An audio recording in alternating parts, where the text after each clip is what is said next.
Remember that teammate thing I said about behind Elliott? He decided he needed to be on the bottom. That's a Chevrolet teammate. I mean, not a company teammate. Oh, we got trouble. Tyler Reddick in the 42. That's Ryan Reed.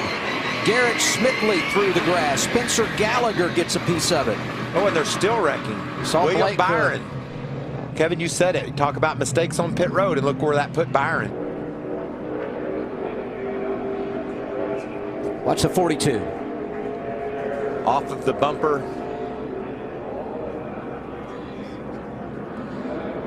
Of the 24 of Scott Lagasse, it looked like.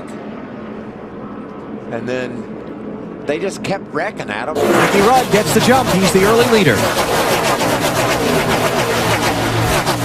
Oh, trouble! Steve Park is off into the infield. Another car ball over on his lid. It's Parkindale Jr. Terrible crash. Watch a yellow car back there just turn left.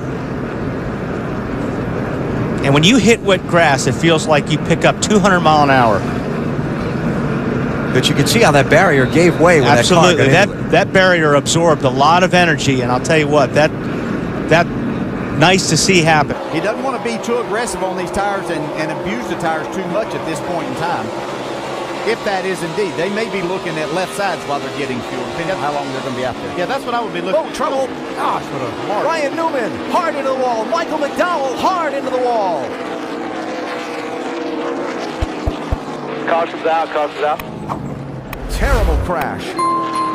Like not Ryan Newman overran that corner just a little bit. You see quite a few cars over there. So come back on the track. Contact between Biffle and Newman. Yes, Biffle came back on the track. Newman was right there. Got into him and hard into that guardrail, and the tires sends him back out in the middle of the track here into McDowell. Now we see the momentum coming from that outside lane. Once again, just on the inside of Brendan. Oh, look out! Trouble. Oh, and upside down is Earnhardt. This is going to be a mess. Big spin behind us, waving. The 33 of Harvick, Joey Logano involved. More cars still spinning in this multiple car crash. Just that quick. Oh, there's contact behind him between Carl Edwards and Carl Edwards got up into Keselowski. And boy, it just flipped Dale over. And then there's nowhere for these guys to go. That's Kyle Busch. That's the damage he sustained. There's Brendan gone. You got to wonder why Carl Edwards would make a move like that on the straightaway. Kind of made an abrupt move up to the outside lane there. I don't know if he thought he was clear. Huge crash here at Watkins Glen. Heavy contact. Jeff Gordon involved. Jeff Burton is there. Heavy hit by the 77 car of Sam Hornish. He is out of his car. Jeff Gordon is yet to come out now. He is climbing out of the car. Here's Sam Hornish racing with Casey Kane as they come out of the corner. Oh, looks like Casey got loose and tried to correct it. Got into Sam, and goodness gracious, what just as we saw the other day. Wow, huge lick by Jeff Gordon. It's good to see him get out of his car. And Sam Hornish. Both of those cars hit extremely hard on that second impact. Gordon head on into the Armco barrier. We saw this happen with Jason Leffler's car the other day, get thrown back, and Jeff Gordon wide open, nowhere to go. It's good to see those guys get out of the car. Problems. Huge hit for Kennedy. The 11 up on the safer barrier. Down off the wall it comes to a grinding halt in the middle of the racetrack. So he's racing on the inside of David Gillen. They make a little bit of contact. You see John West Townley was on the outside. He's going to run right into the side of him and kind of lift that truck up a little bit. Got into the catch fence. For the second week in a row, we've had a vehicle in the catch fence. But again, the catch fence did its job. It kept that truck down on the racetrack, and you see it riding along the top of the safer barrier. It was a bit edgy, but as soon as he could get some clean air on that car, he said, I think we're going to have a fast race car. His spotter, Eddie DeHunt, just told him, it's time to be greedy. There he goes. There we go. Here we go. Oh, upside. Side down. Side.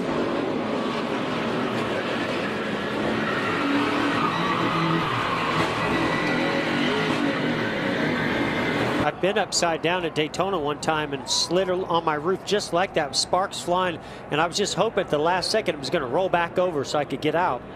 But AJ's didn't do that. He was stuck upside down. not a comforting feeling. That oil tank is right behind you. It's very possible for oil to start leaking out. You want to get out of there as fast as you can. 57 laps complete this time by, and look at this pack. Trouble off trouble. Big trouble. Newman slams the wall. Man. Comes Schrader, and Newman is in the air and over. Ryan Newman, last year's Rookie of the Year. The rear end ripped from the car as he slides down the asphalt, and when that car hit the grass of the tri-oval, Ryan Newman went upside down. Let's watch her here and see what happens. Oh, Kenny Schrader got out of control, got into him. Oh, that's what happened, Mike. His right rear tire came off. Car goes airborne, then when it hits the ground, it digs in and just rips it apart. Prior to today, the only place where... Oh, big trouble. That's the rookie Suarez up and over Regan Smith, the big one at Daytona in the tri-oval.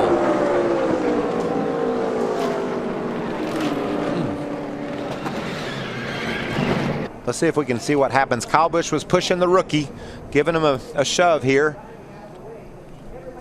Kyle Larson, excuse me. And it looks like he just gets him in a bad spot right there, and he just got behind in his steering.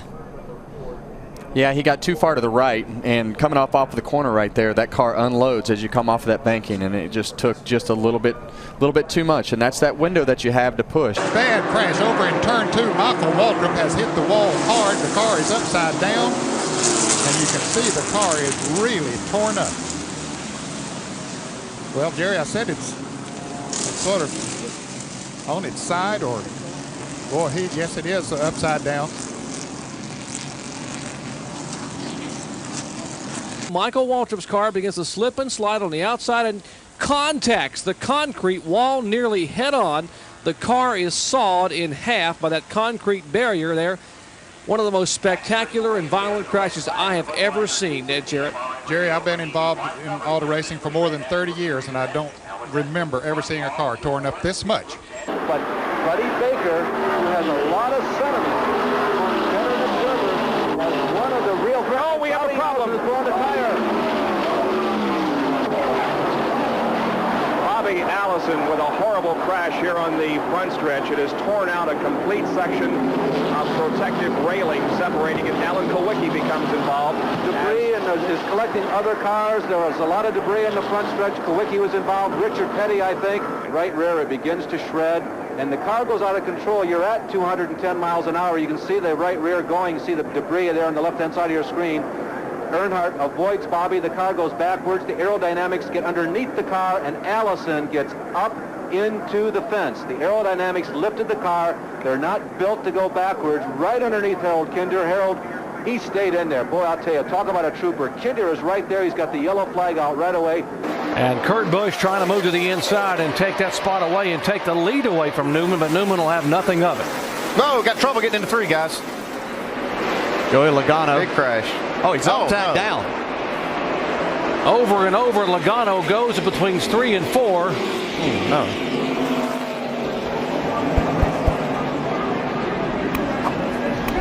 The car will come back to rest on all 4 tires. Really just kind of a stack-up effect. Like was one of them got on the brakes and kind of forced. Yeah, look at Tony Stewart just missing this crash. Man, here's where it really gets exciting. Man. We talked about that there's nowhere to go as you come off of these corners, and when something like this happens, you make a commitment, and you've got one opportunity really to miss this wreck. Riding along with the bat cam, 100 miles an hour on that camera as they go down the back stretch. Oh, there it is. Hard into the wall, the 41 of Kurt Busch. He'll collect the rest of the field. The 18's in it, the 48's in it. The 88 is in it. Just on the front edge, he starts to roll now on the apron.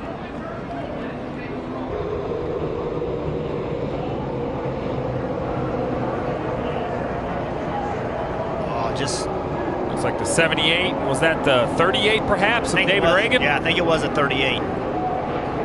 It's like that 78 trying to make it 4 wide. Update on Montoya. Shannon? Yeah, the update is he's happy with the car, as you can tell, guys. Pretty quiet over the radio, nothing to report. Wampa crash on the track. Oh, heavy contact, cars crashing. There's Hornish. One car in flames. Heavy contact of 43 involved. Blaney involved.